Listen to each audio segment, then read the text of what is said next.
Sebelum kita melakukan perjalanan, alangkah baiknya kita berdoa kepada Allah Subhanahu wa taala agar kegiatan kita pada hari ini dilancarkan dan dimudahkan oleh Allah Subhanahu wa taala.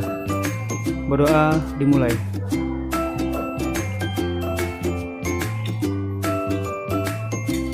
Berdoa selesai.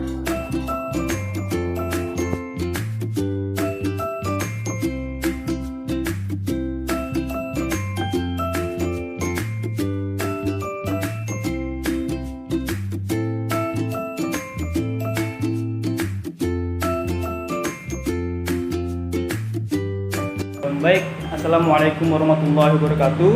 Waalaikumsalam. Sebelumnya, izinkan kami untuk memperkenalkan diri kami terlebih dahulu. Yang pertama dari saya, perkenalkan nama saya Muhammad Ridwan Effendi, dan di sebelah kiri saya ada Ahmad Fauzi, dan di sebelah kirinya lagi ada Muhammad Nafis Ayub Fadl, dan selanjutnya ada saudara Haril Sabirin.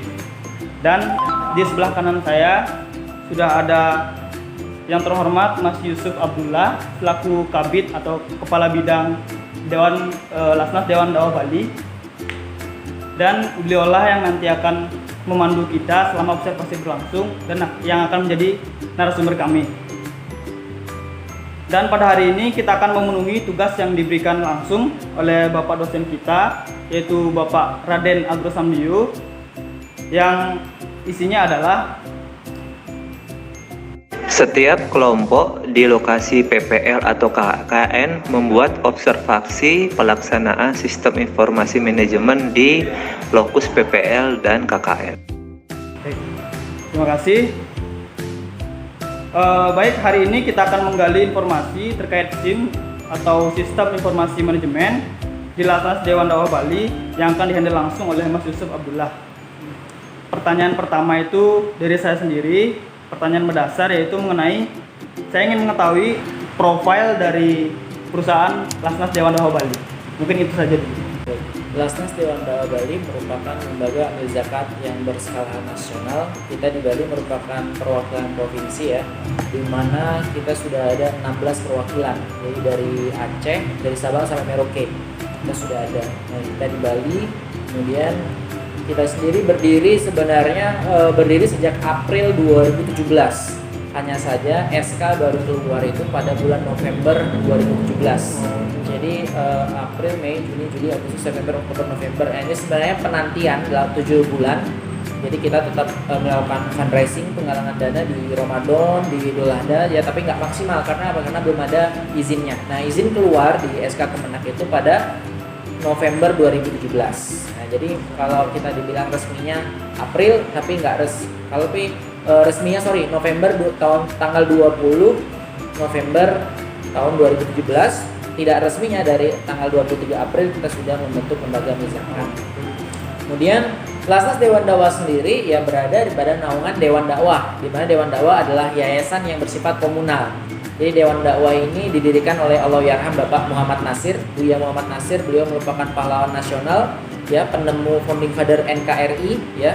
Jadi NKRI itu sebenarnya punya orang Islam. Nah, beliau mengatakan punya slogan, dahulu kita berdakwah melalui jalur politik, sekarang kita berpolitik melalui jalur dakwah. Nah, salah satunya adalah Dewan Dakwah ini, gitu kan? Karena misalkan kita masuk ke politik terlalu susah, gitu ya, banyak yang musuhin, digembosin, maka kita melalui jalur dakwah seperti ini. Dan alhamdulillah salah satu pijakan dari Dewan Dakwah demi mewujudkan kemandirian umat, gitu ya, dalam dakwah itu kan butuh dana juga.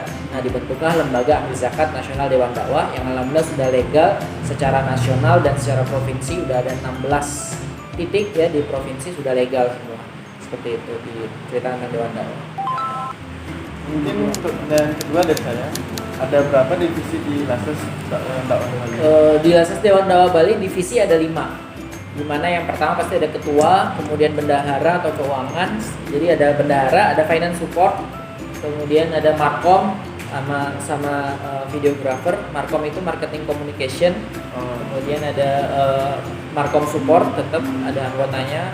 Kemudian saya kebetulan merangkap 2, jadi fundraising dan program. Jadi bagaimana meng-create program sekaligus memikirkan bagaimana strategi fundraising. Yang terakhir itu ada pendistribusian. Seperti itu. Jadi ada 5 divisi. Oh gitu. Jadi di dalam 5 divisi yang telah disampaikan oleh Mas Yusuf tadi, bagaimana sih prosedur pelaksanaan sistem informasi manajemennya? Ya. Jadi pelaksanaan yang sudah berjalan, misalkan kalau kita ya, jadi ada dua. Kalau di dunia lembaga pendidikan ada dua. Ada fundraising, ada distribusi. Ada penghimpunan, ada penyaluran. Kalau penghimpunan yang pertama adalah juga terjadi menjadi dua. Jadi penghimpunan tadi ya, penghimpunan. Iya, Penghimpunan itu ada yang melalui media sosial atau website, ada juga yang melalui langsung. Jadi yang melalui media sosial itu kalau kita bisa buat flowchartnya adalah misalkan dia misalkan dapat info dari FB. Nah kemudian dia menghubungi WhatsApp itu dipegang oleh CRM. Kemudian CRM Customer Relationship Management akan kemudian melayani ya istilahnya kayak marketing lah kalau bahasa di luar, melayani apa kemudian kebutuhannya, mau bayar zakat, infak, sedekah, apa yang mau menjadi kebutuhannya. Kalau misalkan bayar zakat ya dihitung zakat, infak, sedekah. Setelah itu kemudian dilaporkan, misalkan sudah transfer, konfirmasi, dilaporkan, baru setelah itu melaporkan ke keuangan, cek dulu, oh beneran datanya masuk, dibuatin nota. Setelah dibuatin nota, baru kembali lagi ke CRM. CRM akan memberikan laporan kepada donatur bahwasannya tanda terima bukti donasinya, entah itu zakat, infak atau sedekah, baru kembali ke donatur. Jadi end usernya adalah donatur. Kalau dari pertama dari donatur, kemudian jalan balik lagi ke donatur. Jadi sebenarnya saya mau gambar, tadi kan karena direkam takutnya nggak ini juga kan, nggak kelihatan juga. Jadi sebenarnya itu donatur, menghubungi WhatsApp itu ada CRM divisinya, habis CRM kemudian back ke keuangan validasi apakah sudah masuk atau enggak. Setelah itu dibuatin nota keuangan, balik lagi ke CRM untuk nota. Setelah nota, CRM akan ke donatur. Keuangan itu yang pertama. Yang kedua yang datang langsung. Jadi penghimpunan yang datang langsung. Yang datang langsung itu biasanya ada dua, kita jemput ke sana atau mereka datang ke kantor. Kalau yang datang ke kantor nanti dihadapin oleh front office itu CRM. Jadi dia ketika datang kemudian keperluannya apa, bayar dengan cash atau transfer atau kemudian QRIS, baru dibuatkan nota, langsung diberikan bukti donasinya. Gitu. Yang kedua pendistribusian. Tadi kan penghimpunan terbagi menjadi dua. Yeah. Sekarang pendistribusian. Nah pendistribusian ini kemudian biasanya dari ada pertama keluhan, ada rekomendasi.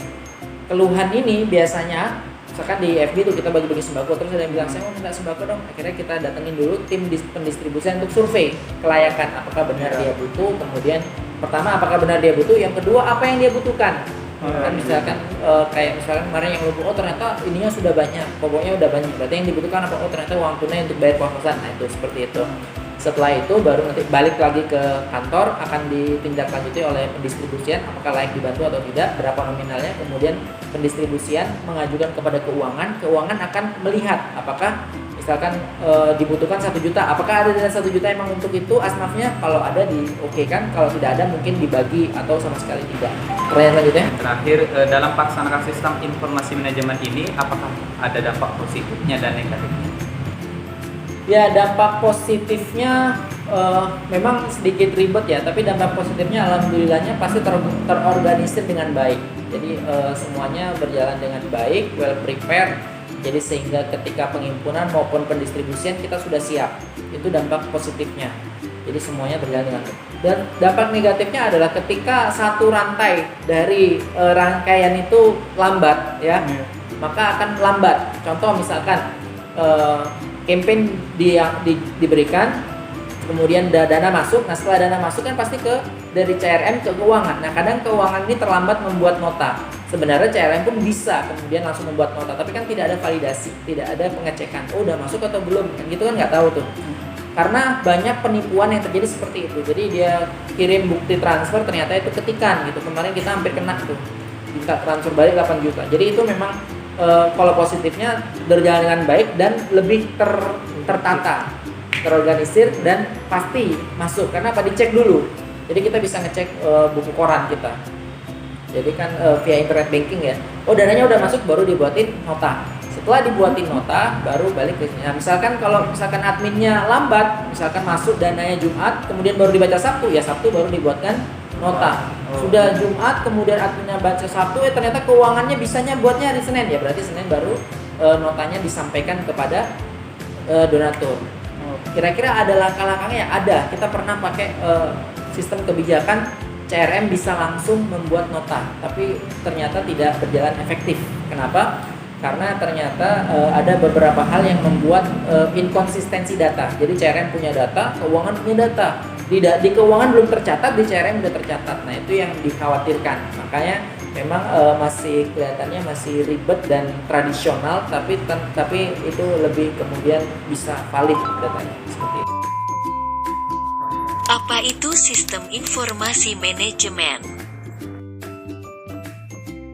Sistem informasi manajemen adalah sekelompok data di mana data tersebut dapat diolah, dianalisis, dan ditampilkan agar data tersebut berguna untuk mengambil sebuah keputusan.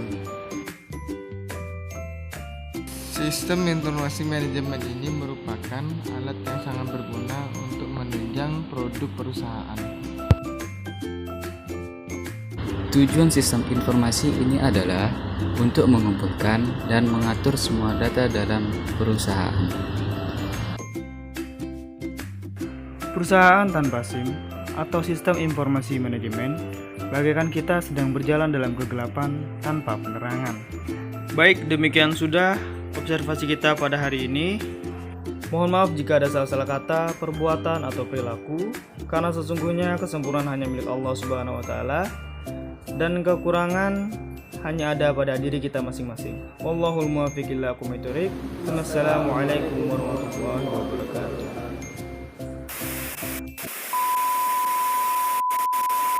Saya ingin mengetahui sini Informasi manajemen ini ada dampak positifnya. Ya, saya belum bisa